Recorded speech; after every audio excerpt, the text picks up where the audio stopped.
The rebirth of Israel in 1948 was the super sign. There have been wars and rumors of wars and earthquakes and persecution of believers for the last 2,000 years. What we haven't seen happen in the context of all the other prophecies coming true is we haven't seen, until 62 years ago, the rebirth of the state of Israel. The people are very clear in what they're saying. They want President Mubarak to go. Protesters and security forces battle on the streets of Suez.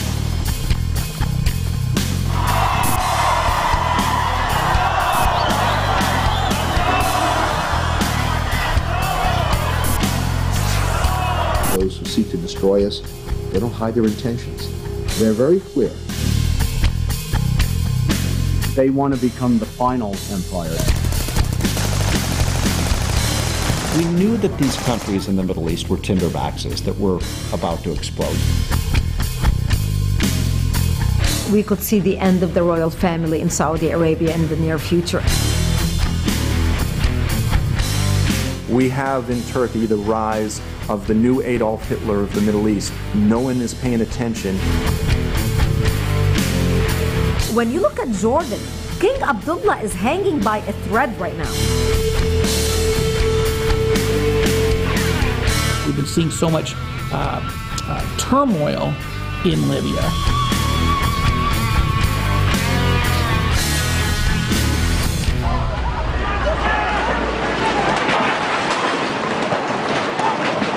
Famines, pestilences, and earthquakes in many places at the same time.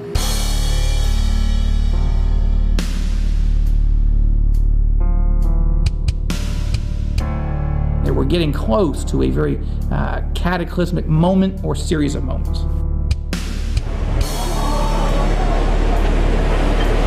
I wasn't exactly sure what to do or where to go. I'd never been prepared for anything like this.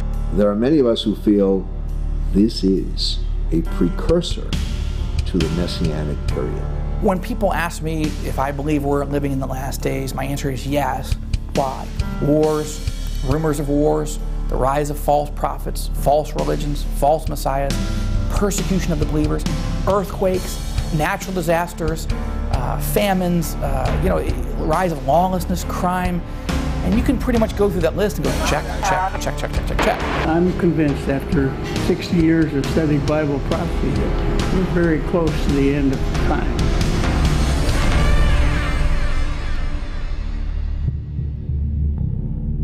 Time. Our lives are based on it. How long can I play, watch TV? How long will it take to get there? How long do I have to live? And the most philosophical and vexing question, how long will this last? The concept of forever is not easily grasped.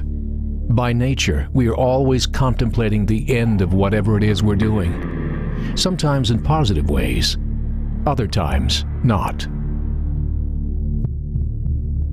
It's not surprising, then, that throughout history, with every turn for the worst, some have proclaimed with steadfast conviction that doomsday, or at least the end of the earth as we know it, was imminent. Today is no exception. The Middle East is in chaos, threatening the security of Israel and the world's access to oil. Communist China is on its way to supplanting America as the world's pace setter. And the global economy continues to hang by a tenuous thread. For many people of faith, specifically for those who follow Christianity, Judaism, and Islam, present-day conditions represent just the latest chapter in a series of events foretold by each religion's prophets. There's no question at this point that all three major monotheistic religions believe increasingly that the signs of the last days are in motion. I sit with members of the evangelical community. And while we differ in our interpretation of the end of days, the eschatological view of time, there are many of us who feel this is a precursor to the Messianic period. And you're seeing a dramatic explosion of literature in the Jewish world, in the Muslim world, and certainly in the Christian world about prophecy, obviously from different angles. But I would say in the last decade, just a spike in interest that I'm not sure I can fully explain, except the general sense that I think people sense something's coming. Rosenberg says even Hollywood's orientation over the last few years points to a knowing, a sense of things to come. He cites as evidence the string of blockbuster movies focusing on the epic battle between good and evil. One of the things that really intrigues me, I have to say, is how much interest there is in Bible prophecy. How much interest there is, yes, among lay people, but even among world leaders, among military leaders, among intelligence officials. I get invited to speak to members of Congress, to world leaders. Is there any source of information that can give us a sense of what's coming in the future and what it means?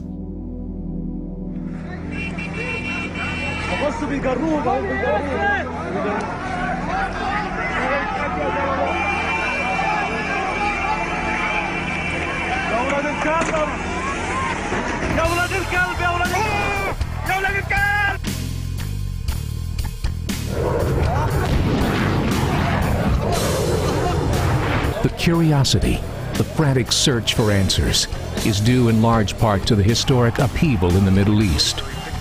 In what seemed like the blink of an eye, what little stability existed in that region was destroyed, and all previous assumptions rendered meaningless. All in the name of democracy.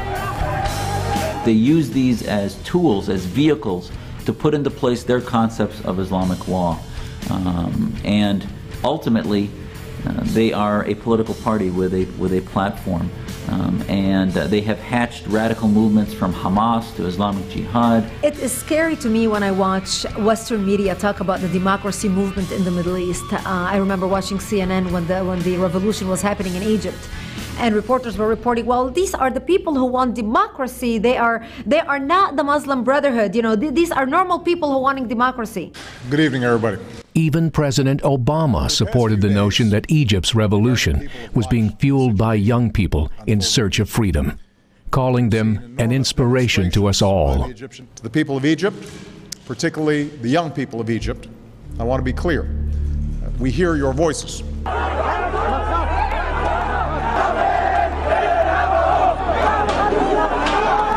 The story here is quite different than Tunisia.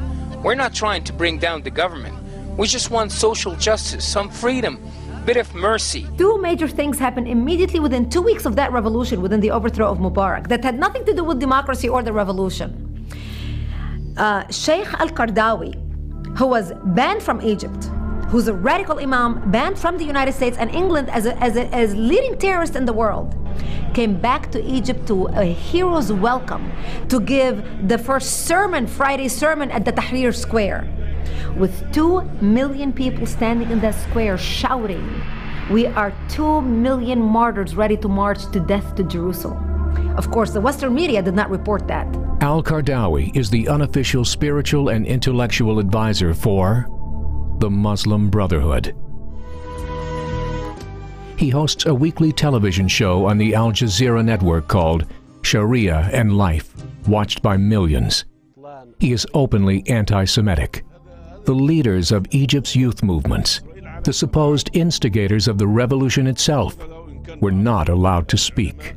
ما عليك بهذه الطغمة اليهودية الصهيونية الباغية اللهم لا تبق لهم من باقية اللهم أحصهم عددا طوال التاريخ من يؤدبهم نتيجة إفسادهم آخر تأديب كان تأديب هتلر ما فعل بهم وإن كان مبالغوا في الأمر ما بلغوا ولكن استطاع أن يوقفهم عند حدودهم كان هذا أدبا إلهيا تأديبا إلهيا عقابا قدريا لهؤلاء، والمرة القادمة إن شاء الله ستكون على أيدي المؤمنين. Having studied some of these connections that most people are not aware of, it turns out that Sheikh Yusuf Qaradawi, the spiritual head of the Muslim Brotherhood, who has been living in exile in Qatar over the years, has a big international charity called Union of the Good. The Union of the Good has a network of groups that belong to it. And again, this is a Muslim Brotherhood network. Some of those groups that are in the Union of the Good are simply organizations that funnel money to Hamas, the terrorist organization based in the Gaza Strip, which is recognized as an international terrorist organization by everybody. Well, I think anybody that believes like the Brotherhood believes in an Islamic state and Sharia and government is a supremacist. Their pathway to God is better. It's not the Islam I was raised with. The Muslim Brotherhood was founded in Egypt in 1928, 5 years after the Islamic Empire ended in Turkey in 1924. From the 600s until 1924, for 1400 years, Islam, the Islamic Empire, ruled and covered more of the earth's surface than the Roman Empire did at its peak.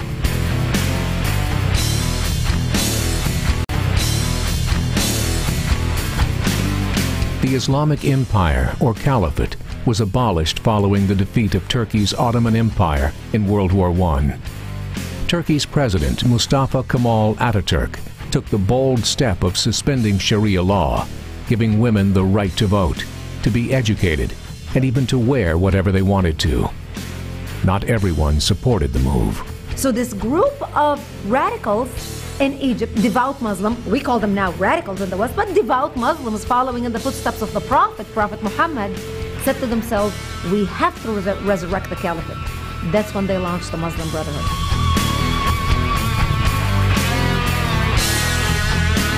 In all, the Muslim Brotherhood is responsible for the creation of at least 70 Islamic organizations worldwide, including Al-Qaeda.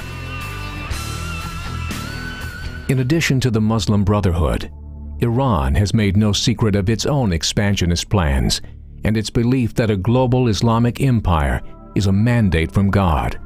Just a few weeks after violence began in Tunisia and Egypt, Iranian President Mahmoud Ahmadinejad declared a new world order was imminent.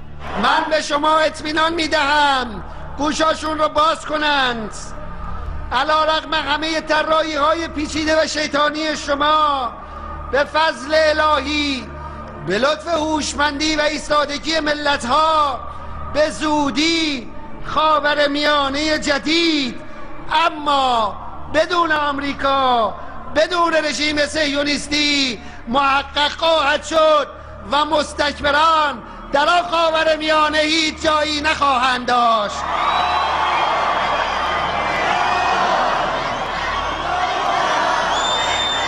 Just as they had with al-Qaradawi's appearance and speech before millions in Egypt, the American media largely ignored Ahmadinejad's call for a new Islamic empire. Iran is, under its current leadership, is unpredictable. I mean, it's saying, the leaders are saying they're going to attack certain countries, the United States and Israel, but they have designs on Saudi Arabia. They want to control what they believe are the holy sites of Mecca and Medina. They want control of Iraq. Iraq is 80% Shia Muslim, 65, 70% Shia Muslim. They want to control it. They want to control Lebanon. They want to control Syria. They have a vision ultimately of controlling the world. They are not a status quo regime. They are a revolutionary regime. They are determined to expand Iranian influence across the Middle East, but particularly in the area within the boundaries of the old Safavid Empire from the 16th century. Most people don't know this little secret, but the Persian Empire in the 16th century controlled Baghdad in the west and Herat in Afghanistan in the east.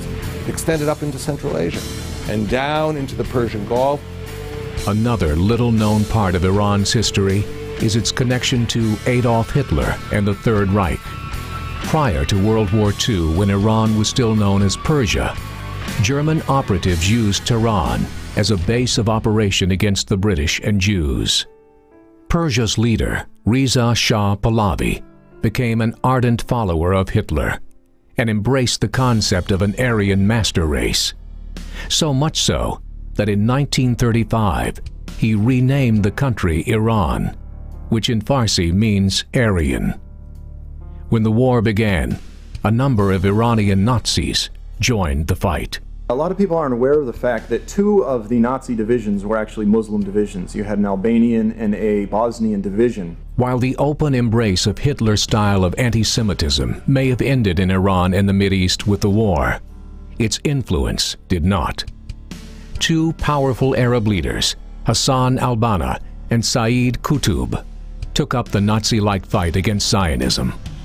Al-Banna was the founder of the Muslim Brotherhood.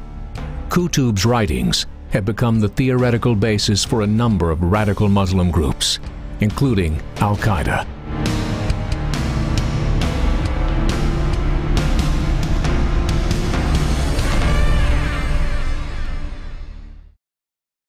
Sort of a third player beside the Muslim Brotherhood and the Iranians is the AKP party in Turkey. Now, that is the party of Prime Minister Erdogan.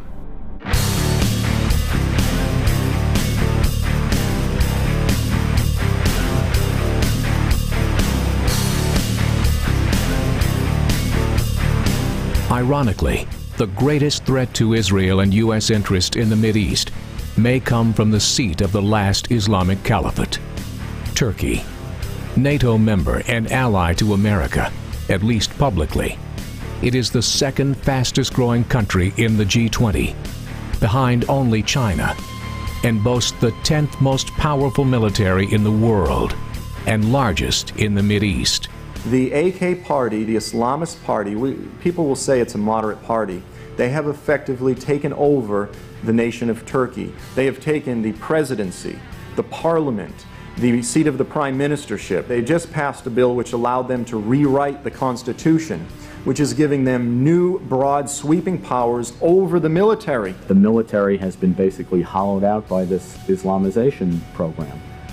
And that regime has become more anti-American, more anti-Israeli, more Islamist, and more threatening. They've handpicked and placed all of their own Islamist judges into the judiciary. They've taken over the two top media outlets in the nation that were oppositional media outlets. They hit one with a $23 billion tax fine. The Prime Minister's son is now running the second largest media outlet. Like Iran, Turkey has begun to openly talk about expanding its influence and its borders. There was a fascinating U.S. cable that came out of the WikiLeaks that I recall in detail. It spoke about the fact that many members of Prime Minister Erdogan's party see or envision a resurrection of an Ottoman-like state in the future, having a much broad regional influence.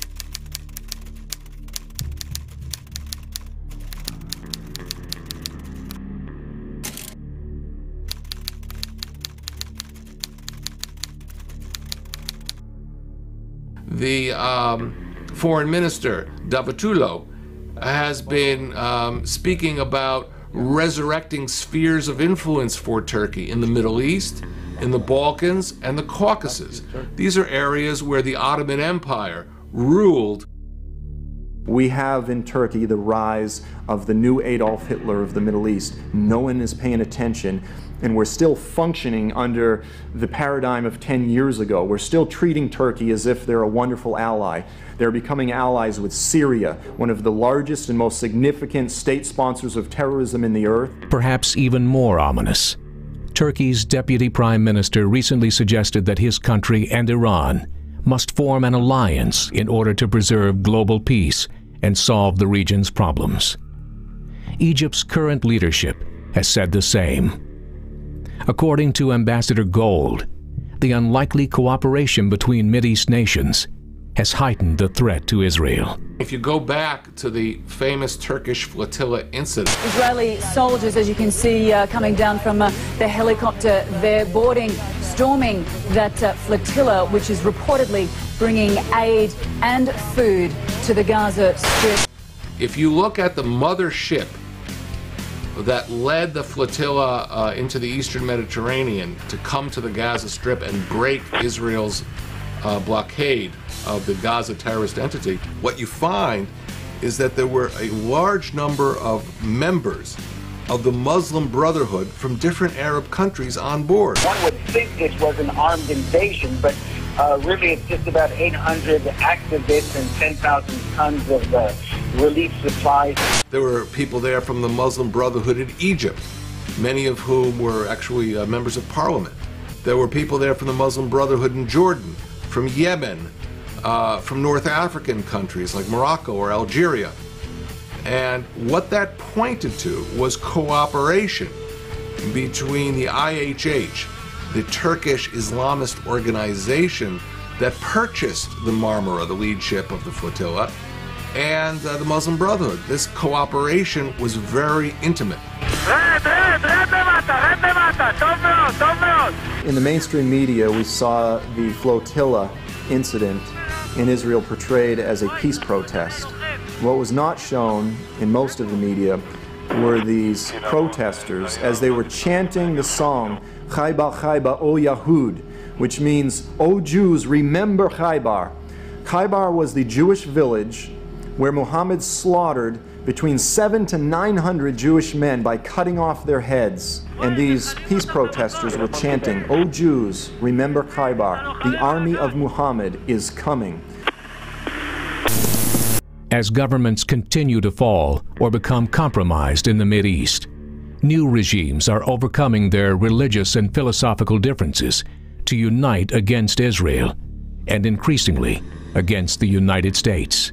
I would say that one of the primary ideas that many of the individuals throughout the Middle East that are rioting, protesting today are looking for is what is called Khilafah, the caliphate. Now, this idea of the caliphate, we need to understand, is very much a blank canvas. So if you're a socialist Muslim, it is in the idea of the caliphate that you will find your aspirations of a socialist society. If you're a moderate Muslim, then it is in the idea of the caliphate that you believe that you will achieve a moderate and tolerant yet Islamic world. If you're a radical Muslim, that it is in the idea of the caliphate that you believe that you will find and achieve Islamic dominance over the unbelievers, the establishment of Islamic Sharia law, and ultimately the supremacy of Islam throughout the earth. They really literally believe that they are commanded to install a global caliphate and that they need to move wherever they are operating in that direction. They're quite confident that they'll win. We think it's fantastical. But if you look at it from their perspective, they say they've already taken down the Soviet Union. They sincerely believe that it's they who did it, and it doesn't seem to them that it's an insurmountable challenge to overthrow the West. In many ways, they think the West is a bit of an easier task for them because they've become very expert in exploiting the freedoms that are available to them here. Let me make this clear. They have agents in the U.S. They have infiltrated our society deeply. Reza Khalili is not this man's real name. His identity is being protected because he claims to have been part of Iran's Revolutionary Guard, and later an informant for the CIA.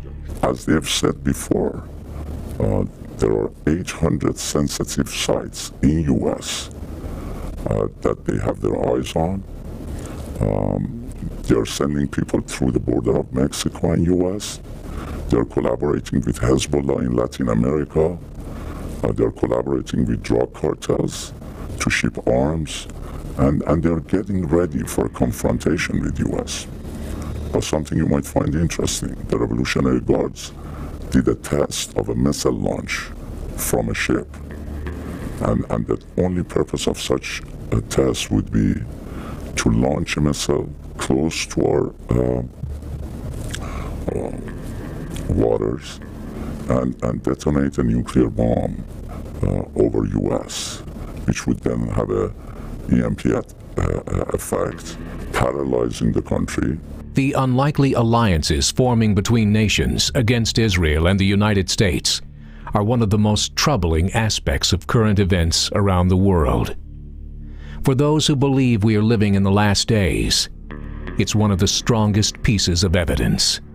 Author Joel Rosenberg points to the book of Ezekiel. What intrigues me about Ezekiel 38 and 39, what Bible scholars call the War of Gog and Magog, is that while it was written more than 2,500 years ago, there are so many events that are happening right now and have been happening over the last decade or so that are eerily similar to the events that the Bible says will happen. Those two chapters are probably the most explicit, lengthy, and detailed prophecies in the Old Testament. For example, the text indicates that Russia will form a military, political, economic alliance with Persia, the country we now know as Iran. Well, the Russians and the Iranians have hated each other for centuries. There's never been an alliance between Russia and Iran the way there is today in the 2,500 years since the prophecy was written. The Iranian envoy to the International Atomic Energy Agency claims Tehran is ready for a nuclear fuel swap deal with Moscow. It is causing a lot of media attention, of course, as Iran is under a lot of sanctions from the United Nations. We are seeing a whole new power system that's being built and developed, and allies coming together. The communist regimes, the North Koreans, South America, you've got Hugo Chavez and these people working together with dictators, with the bureaucracies in Iran. And you see evil people building alliances together, trying to counterbalance the United States and the West. And it's happening so fast. This is Venezuelan president's third visit to Iran since President Mahmoud Ahmadinejad took office. President Ahmadinejad met with his close ally, President Hugo Chavez of Venezuela, on the final leg of his Latin American tour. What people don't understand about Islam, and particularly Islamist ideology, part of the reason that it works so seamlessly with the left is that it's virulently anti-capitalist. If you read the major theorists of Islamist ideology, they actually think the communists are much more closer to the truth than capitalists are. What's interesting is that Turkey is supposed to join this Russian-Iranian alliance against Israel in the last days. Although, for many of the years that I've been teaching this, people said, well, now Turkey, let's not be ridiculous. They're a NATO ally, a friend of Israel, tens of thousands of Israelis vacation in Turkey. I mean, people just didn't see a Turkish enmity towards Israel anywhere in the future. But now we're at a place where Turkey has swung dramatically in the last several years, has become very hostile to Israel, and has become very close to both Russia and Iran. Rosenberg is also watching the goings-on in war-torn Libya very closely. Libya is a very central and prominent player in the prophecies of Ezekiel 38 and 39. It's going to be one of the countries that joins Russia, Iran, Turkey, Sudan, and others in attacking Israel in the last days. When we see the collapse in Arabic countries, we didn't think all this is going to happen within 10 years since September 11th, and it has happened. I actually believe the next 3 years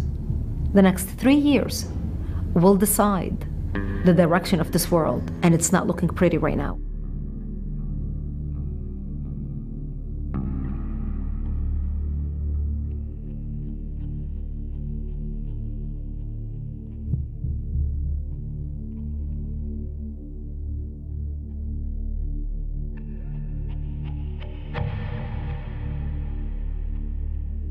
The nation of Israel appears as a tiny sliver of earth on the map of the Mideast.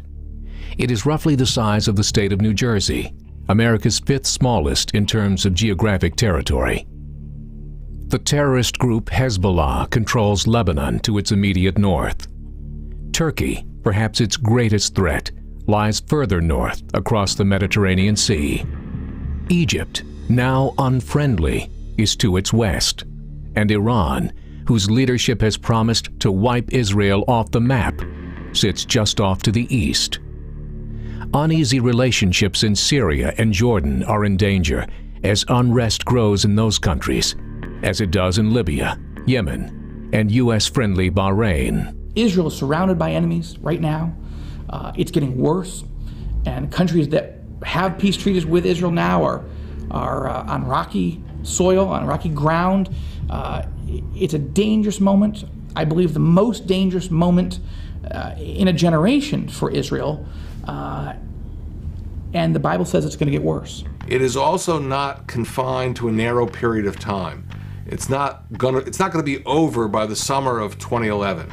This could go on for a considerable period. It wouldn't surprise me one bit if I woke up tomorrow and read that rockets are being launched towards Tel Aviv.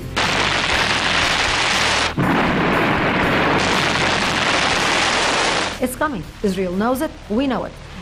Those of us who follow this, who live and breathe this subject as our profession and our expertise, know exactly it's coming. There is a sacred tradition in Islam, and it is a trustworthy, reliable tradition.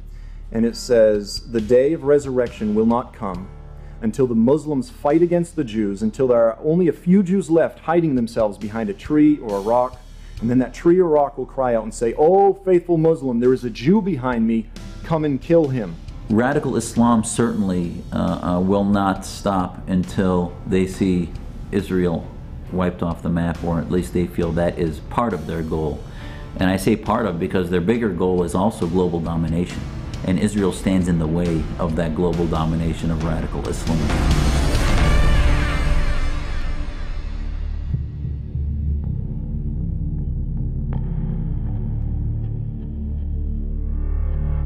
In a plot twist so strange it's hard to believe, Christians, Jews, and Muslims all trace their lineage to the same man, Abraham, and their physical roots to the same place, Jerusalem. The religions believe in many of the same prophets, and even the basic framework of many key prophecies. Obviously you had Abraham, who's the father of Isaac and Ishmael. Now on Isaac's side, he was the father of Jacob, who became Israel, and obviously that's the father of the Jewish faith. And then on the other side you had Ishmael, and then you also had Edom, or Esau, and it was out of those individuals on that side of the Abrahamic family that many of the Middle Eastern nationalities derive from. Now Muhammad, the founder of Islam, claims to have been a direct descendant 2,600 years after Ishmael. It's interesting because we all share that common rootage. As a matter of fact, there is an exhibit at the New York Public Library called The Three Faiths, and three faiths all beginning with Abraham, so to speak. Jews, Christians, Muslims all point to Jerusalem as the epicenter of their faith, and they all believe that that is where all history will wind up, in part because Abraham was touched by God there, was spoken to and communicated with God there. All the three major religions, Islam, Christianity, and Judaism, believe in the return or in the coming of a Messiah that is going to bring peace, where peace is going to reign supreme on earth. But who the Messiah is and how that peace is achieved is very much in dispute. The Jewish faith believes the Messiah will be human and will oversee a period of great transformation on earth. There will be a resurrection of the dead. There will be the return of justice. There will be true peace amongst all peoples. The rebuilding of the temple will take place. Now there are those who take a bit of a different stance and say, well, it's going to happen through human development, not necessarily in the hands of one person, but collectively it will take place. The messianic beliefs of Christians and Muslims represent a sort of anti-parallel. Similar stories told from very different perspectives, with very different outcomes. I think of it as a photographic negative of each other. Christians believe the returning Messiah will be Jesus Christ.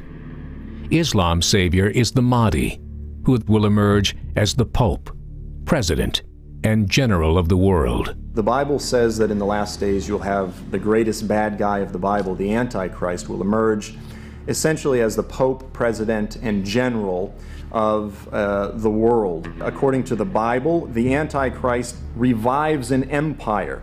According to Islamic end-time view, the Mahdi revives an Islamic empire. In the Bible, the prophet Daniel says the Antichrist will set up his seat of authority on the Temple Mount in Israel and will actively persecute and martyr Jews and Christians as his enemies. Islam teaches the Mahdi will operate from the same Temple Mount in Jerusalem and will cause Jews and Christians to either convert to Islam or die. On the biblical side, the Antichrist will specifically use the method of beheading to martyr his enemies, to destroy his enemies. On the Islamic side, it's within the Quran that says, strike the necks of the unbelievers. Some translations actually say, behead the unbelievers. Revelation 13 says, the Antichrist will have an assistant, a false prophet. It refers to him as a dragon in the clothing of a ram or a lamb. On the Islamic side, Muslims believe that Jesus returns. Again, they call him Isa al-Masih.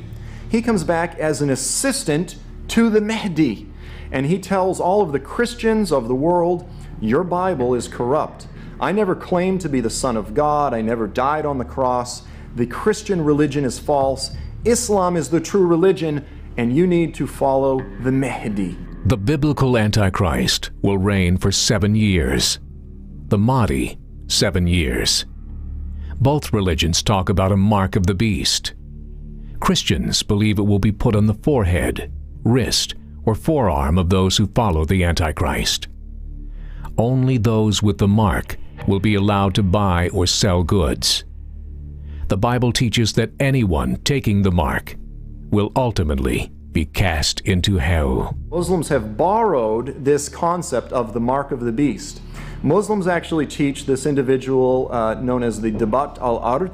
He is the beast of the earth. It comes up out of the earth. They believe he will be a literal beast, and it says that he will mark the foreheads of all true Muslim believers.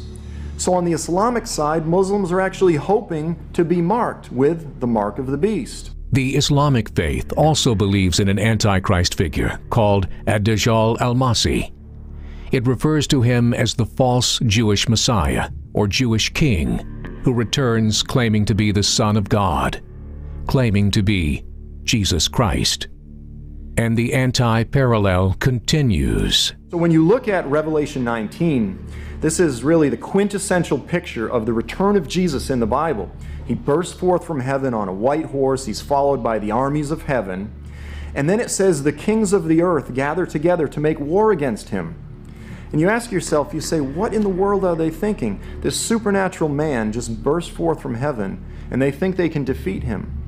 Well, when you understand Islamic eschatology, you understand these kings will actually believe that Jesus is the Dajjal, the Antichrist, and they will believe that it is their divine destiny to kill him. Richardson believes the Muslim people have been set up by their own belief system to fulfill the prophecies of the Bible, believing they are following their Savior, when in fact, they'll be following the biblical Antichrist.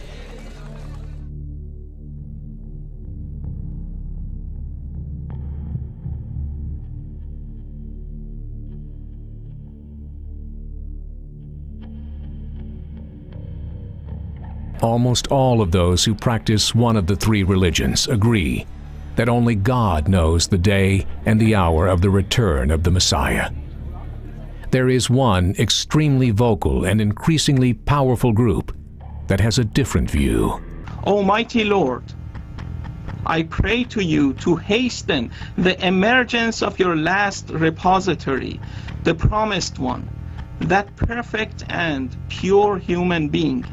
Iran's President Mahmoud Ahmadinejad and Supreme Leader Ayatollah Ali Khamenei, along with other key leadership, are believed to belong to a secret Islamic movement that they believe can determine when their Messiah returns. What is different in modern Iran today is the rise of Mahdist or messianic groups, like the Hojatiya organization, which believes that man can accelerate the arrival of this messianic era, the arrival of the Mahdi. It's not some preordained date in the future, because many religions have an end of times concept. It's something that man can move forward himself. But the way to move that forward is to spread global chaos. Because they take it literally from the Quran. Glorification of Allah is their ultimate goal, glorification of Islam, and the conquest of Islam of the whole world. And they believe that they are mandated by Allah to create the circumstances which would then have the last Shiite Imam, the last Messiah, reappear and kill the rest of the infidels and expand the Islamic rule throughout the world. This is what's driving their nuclear development program, and they believe they are appointed, Ahmadinejad and the people of Iran, and especially the mullahs, to usher in and bring back the Messiah through an apocalyptic disaster throughout the world.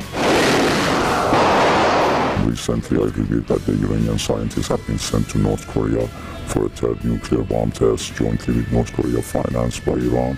A scheduled test confirmed by the South Korean intelligence agency, but ultimately delayed by the earthquake and tsunami in Japan. Khalili has no doubt about Iran's intent. It is very difficult for the people in the West to understand this ideology, because they see the world through a lens which is logical, which in that world human beings don't destroy themselves to destroy others. But I'm here to tell you that the Iranian regime truly believes that it's representing Allah's demands.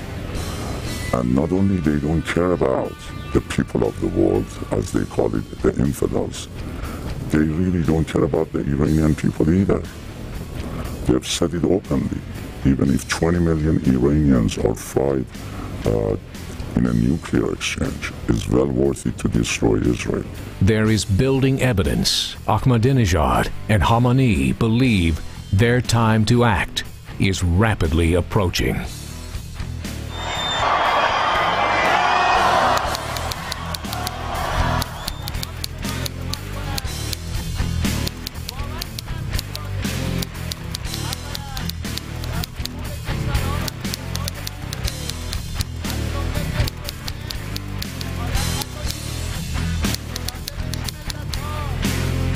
Further evidence comes in the form of a new film produced by a group called Conductors of the Coming in collaboration with President Ahmadinejad. روایات شریف تحولات و بقایای کشورهای مختلف خاورمیانه و ایران را در عصر ظهور به خوبی بیان فرمودند. ما در این قسمت به بررسی این تحولات می‌پردازیم. According to Khalili, the film has been approved by the Iranian government for distribution throughout the Middle East. It is their hope that it will provoke even more uprisings in the region and throughout the world. They want to become the final empire. Their belief is that once the world is a global caliphate, that will be the end of these sorts of civilizational struggles, that it will be a permanent fixture of humanity, that Islam will rule the world. There was a dramatic push and a movement to build that caliphate, and I believe that a lot of the chaos and uprisings and wars and revolutions that are going on in the Middle East today are efforts by radicals to build that caliphate. It is frightening to me when I look at the big picture and understand what's coming down the pipeline. All of that is consistent, interesting enough, with biblical end times theology, where Jesus said there would be wars and rumors of wars, revolutions and uprisings, persecution and lawlessness. So one of the differences, however, is that Jesus never told us to be responsible for those wars, rumors of wars, revolutions and uprisings. When we look at all that's taking place in the earth today and we compare that to the list of specific events that will take place in the last days, what the Bible calls the birth pangs, then it definitely seems as though these things are increasing far more than they have been in recent years. The signs of travail, or the birth pains as the King James renders it, is an indication that we should look for other signs. And interestingly enough, there have been all kinds of signs. Contraction and release. What Jesus is describing is that these contractions, these natural disasters and man-made disasters of war and terrorism and persecution, these are going to get worse, and then they'll release a little bit, and then they'll get bad again, and they'll release it again. And that pattern is what you're looking for when you want to see whether Bible prophecy is coming true in your lifetime. And I believe we're seeing that in our lifetime. Now, are we close to the final delivery, as it were, of the return of Jesus Christ? I have no idea. I wouldn't guess. All I can tell you is, starting in the late 19th century up to the present, we've seen contraction and release, contraction and release on a scale so enormous that people call these things World War I, World War II.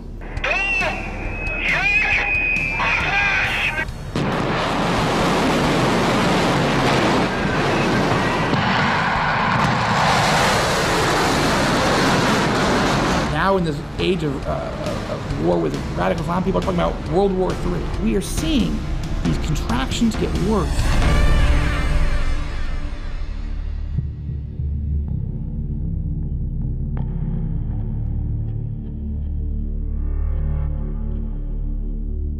Radical madmen aside, what was it that led the Islamic faith, born from the same lineage, to take an end times position seemingly at odds with both Judaism and Christianity?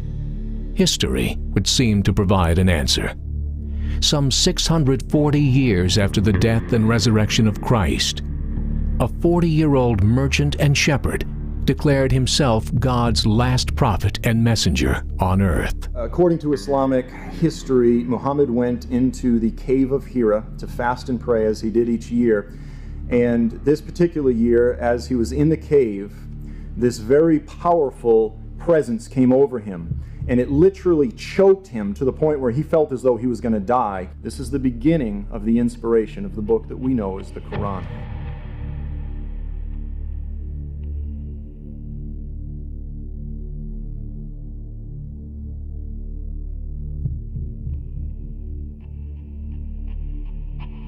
There are two periods of Muhammad's life. There is the Meccan period and the Medinian period. In simple terms, during the Meccan period, Muhammad tried to use sugar to win converts. He tried to be very sweet and tolerant and accepting of Jews and Christians. According to Richardson, it was at Medina that things changed. Muhammad gained thousands of new followers, and as a result, significant power.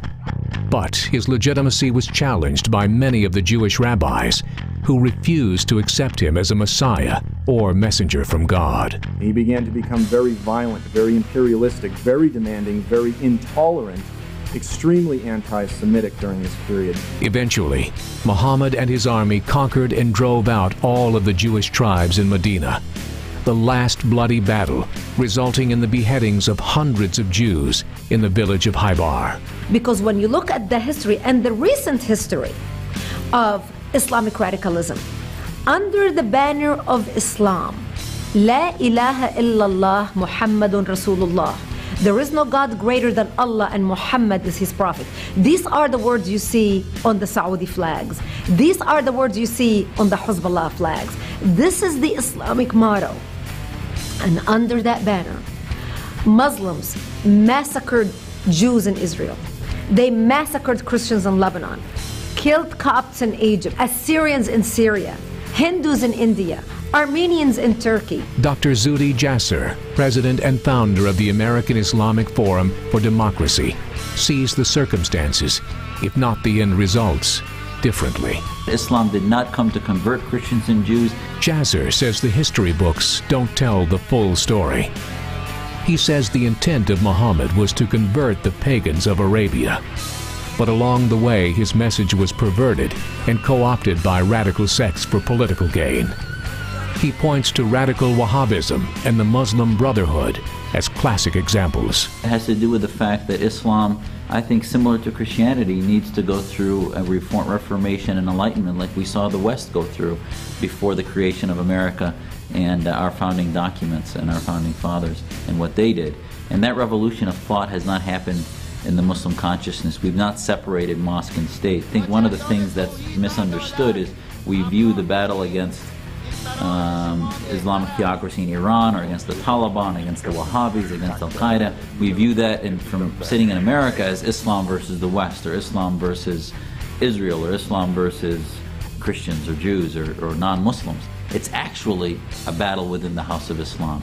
It's a civil war of ideas that we need to have to help freedom-loving Muslims separate mosque and state.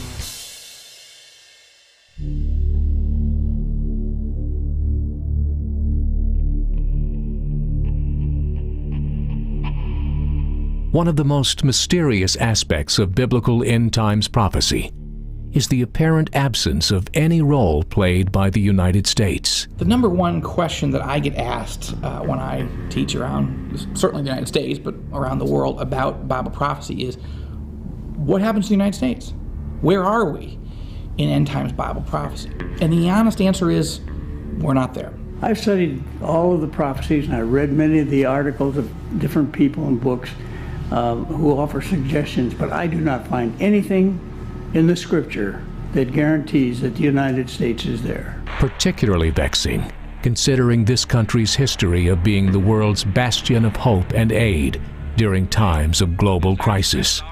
The consummate combination of superpower and angel of mercy.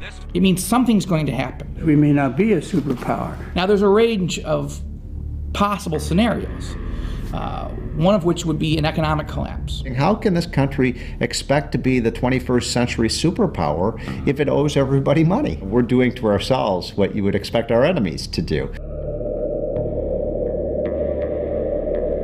Our ability to protect our allies in places like Europe or places like the Middle East, like Israel, is severely impaired if our economy is in recession. You know what? American people are going to say, we can't worry about Israel right now. We've got our own problems. And so that's, I think, the real danger, is that if we suffer this, if our economy is impaired, our enemies see that as weakness. And that's when they're most likely to act. Both Moore and Rosenberg point to the decline of the U.S. dollar as an ominous sign, a significant loss of status in the world order.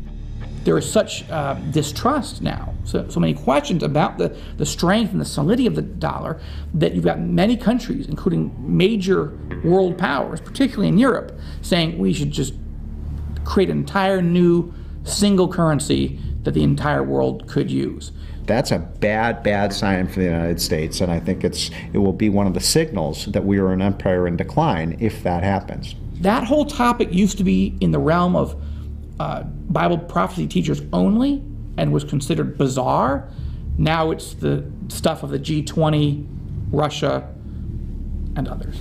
The United States' continued dependence on foreign oil, made worse by the virtual freezing of new drilling and exploration domestically, is a constant threat. Right now, 6 countries control 60% of the world oil. These countries happen to be in the Middle East, ruled by Arab dictators. I think this has been a plot, quite frankly, but by some of the more radical environmentalists to intentionally try to grind the American economy to a halt. Dramatic pictures of a police car that's been burning now for about 15 minutes. They have surrounded this Tea Party protest, and you do have police officers keeping the two sides apart, basically. America has become so polarized. We really need to bring China into the creation of a new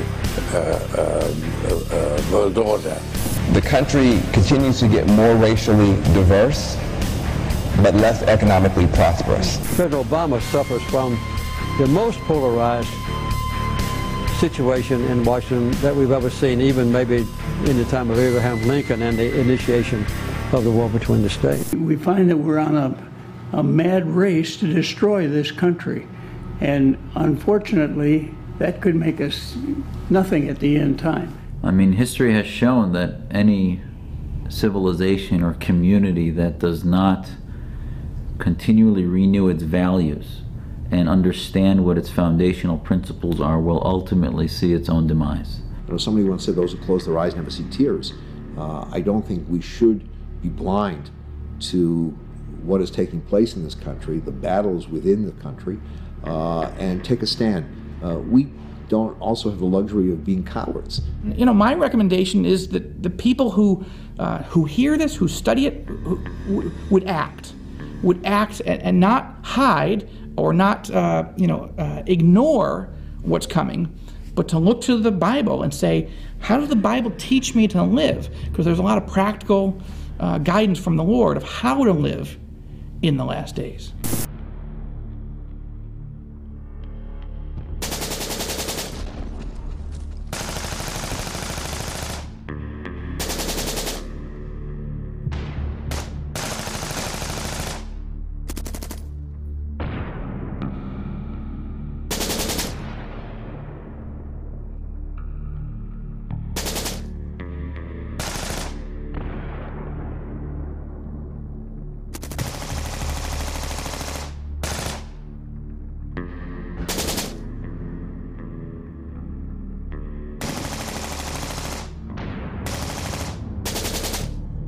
There's a well-known statement that if you're planting a tree and someone tells you the Messiah is behind you, keep planting the tree. Now you would think I should turn around and welcome the Messiah. And tradition says no. You have to be involved in that mitzvah, in that good deed, planting, perpetuating human life right now. The Messiah will happen, but your responsibility is the here and now. As we look out at all that's taking place in the world, it certainly seems as though we are approaching that day. But when people ask how close, I have to punt to the prophet Isaiah and say the day of the Lord is near. This prophetic imperative has been in existence for thousands of years, and it's there to keep those that are sober, those that are watchful, alert, that we would live in a state of readiness at all times. We are to live with an urgency and an expectation as if tomorrow could be our last. And the truth is, my last days could come tomorrow. Your last days could come tomorrow. I think the message that God told us years ago rings true today. He says, I give you a choice, life and death. Choose life. And I would hope that we look back at the words of the prophets, the writing of the Torah, the writings of other traditions that speak of peace, that speak of justice, and say that if all of us will work together, walking on separate paths, but ultimately trying to achieve a place where we can live together, this will be a better world. The prophet was right then, the prophet is right today.